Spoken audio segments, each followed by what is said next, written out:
Fala galera do nono ano, saudade de vocês, hein?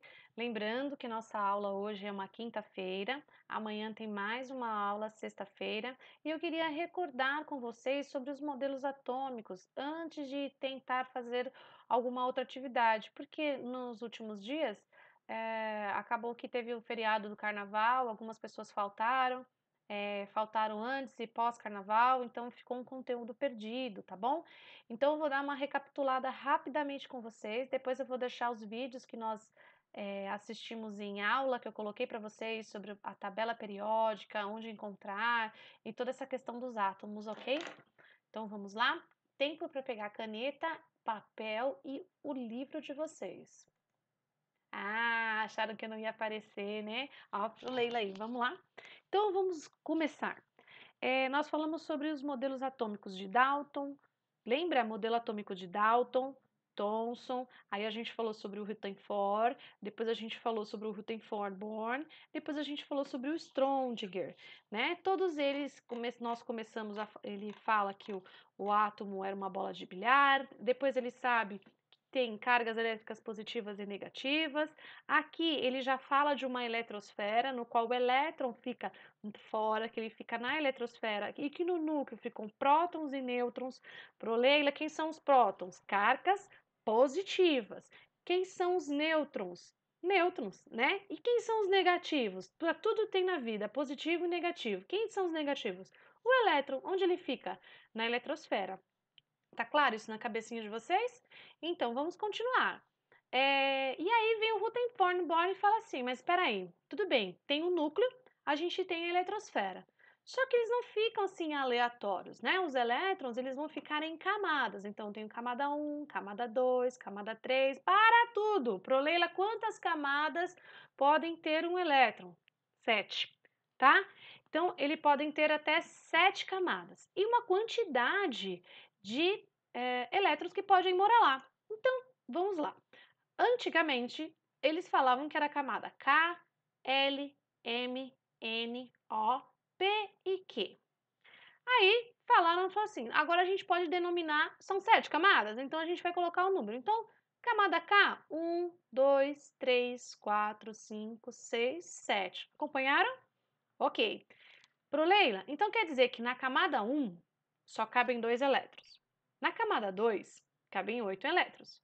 Na camada 3, até 18 elétrons. Na camada 4, até 32. Camada 5, também 32. Camada 6, 18. E camada 7, cabem 8. Mas como assim elétrons, camadas? A gente está falando aqui de distribuição eletrônica. Se eu falo de distribuição eletrônica, eu estou dizendo que eu estou distribuindo quem? Distribuição eletrônica. Eu estou distribuindo os elétrons.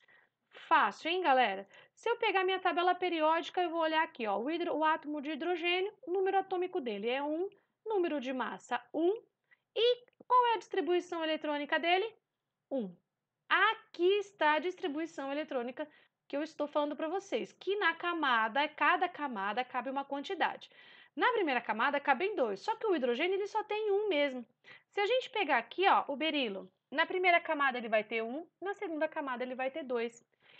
Cada elemento vai distribuindo os seus átomos, desculpa, vai distribuindo os seus elétrons nas camadas. E aqui eu já tenho a representação de cada distribuição de cada elétron, esse número pequenininho que está aqui, ó, mostrando à direita para vocês, certo? Então, eu tenho quantas camadas mesmo que eu falei? 7 camadas, né? E cada camada tem uma quantidade certa de elétrons que podem morar nela. Na primeira só pode morar 2. Na segunda podem morar 8, na terceira 18, na quarta camada 32, na quinta também 32, na sexta 18 e na sétima podem morar 8 elétrons. Entendido? Olha lá, o Rutherford-Bohr também mostrou isso aí pra gente. Aí veio o Schrödinger, né? E os elétrons podem ser encontrados em qualquer ponto ao redor do núcleo dos átomos. Na medida em que se afasta do núcleo do átomo, a chance de encontrar um elétron é menor.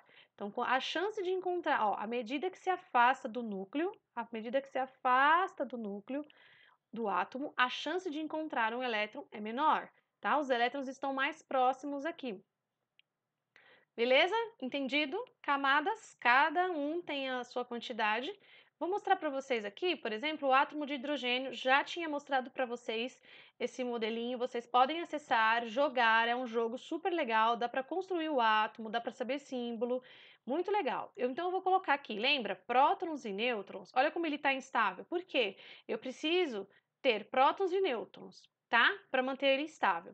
E aí, o que ele falou? Que cada quantidade de elétrons por camada, então o hidrogênio, ele só tem um. Se eu for jogar um elétron, ele vai vir para essa camada.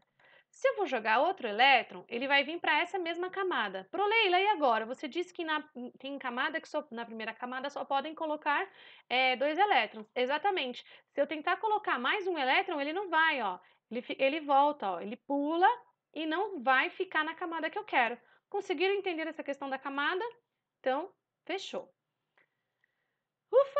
O átomo moderno. Então, o que ele vem falar para a gente? A estrutura atômica moderna. Tudo isso que a gente viu foram evoluções que eles foram mostrando para a gente do átomo, tá bom? Isso tudo a gente já viu em aula também, tá, galera? Vocês têm conteúdo disso no caderno, eu estou só repassando para que esse conteúdo não fique perdido, tá? A estrutura atômica. O número de prótons que existem no núcleo de um átomo é denominado seu número atômico e é representado pela letra Z. Então, de novo, o número de prótons que existem no núcleo do átomo é representado pela letra Z. Volto lá. Número atômico. Olha aqui, ele está aqui. Ele é representado pela letra Z. Também já dei no caderno isso, tá? Tem no livro também, depois eu mostro para vocês. Então, beleza, esse é o número atômico, representado pela letra Z. A soma dos números de prótons e nêutrons de um átomo determina o seu número de massa. Ok, pro Leila. Lembra que eu falei que um átomo ele precisa ter prótons e nêutrons? E aí sim eu vou ter um número de massa?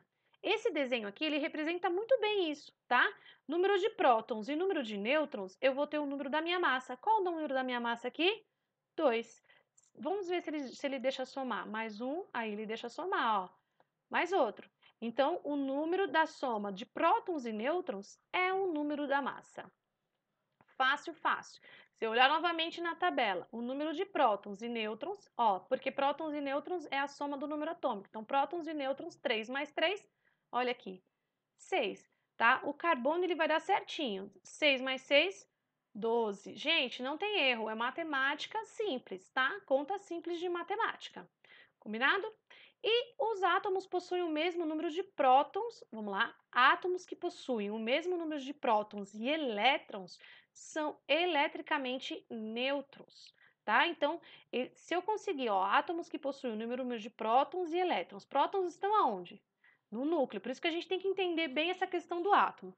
O próton está no núcleo e os elétrons na eletrosfera. Se eu tiver o mesmo número de prótons e o mesmo número de elétrons, esse átomo ele vai estar eletricamente neutro.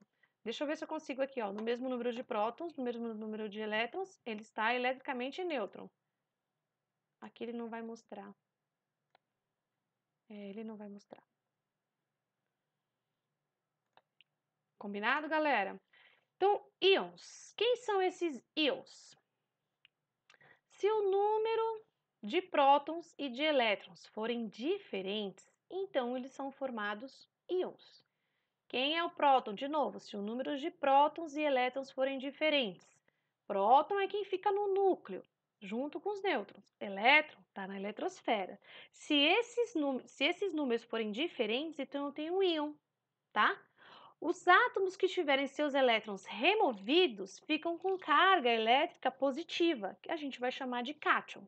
Então, eu tenho um átomo, tá? E ele tem elétrons.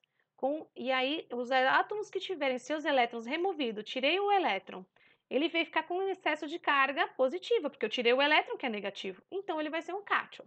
Então, cátions são com excesso de carga positiva. Átomos que recebem elétrons, então eu estou colocando elétron, ele fica com excesso de carga elétrica negativa, então eu vou chamar de ânion. Então aqui, ó, eu estou ganhando elétrons, né? Vou ganhando elétrons. Vou ganhando, vou ganhando. Quanto mais eu ganho, mais negativo ele fica. Se eu tirar os elétrons, aqui ele tem que ficar positivo. átomo neutro, tá? A quantidade que vai saindo e vai deixando, mesma quantidade de elétrons, lembra?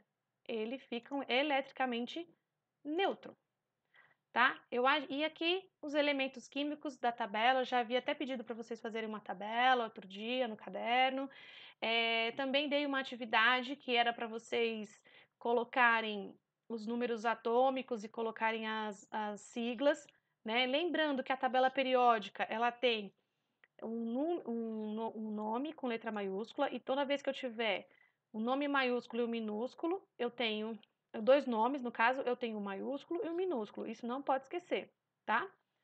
Para depois, por que que eu estou passando isso? Para depois a gente entender ligações químicas. Então, até essa parte aqui tem que estar gravadinho na cabeça de vocês, tá bom?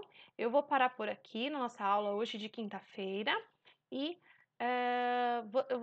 eu vou colocar os vídeos para vocês lembrarem da onde vem a tabela, onde a gente pode encontrar os elementos. Pedi também um trabalho para vocês sobre isso, modifiquei o trabalho por conta de ter que fazer um trabalho mais prático e vai ficar mais fácil. Combinado?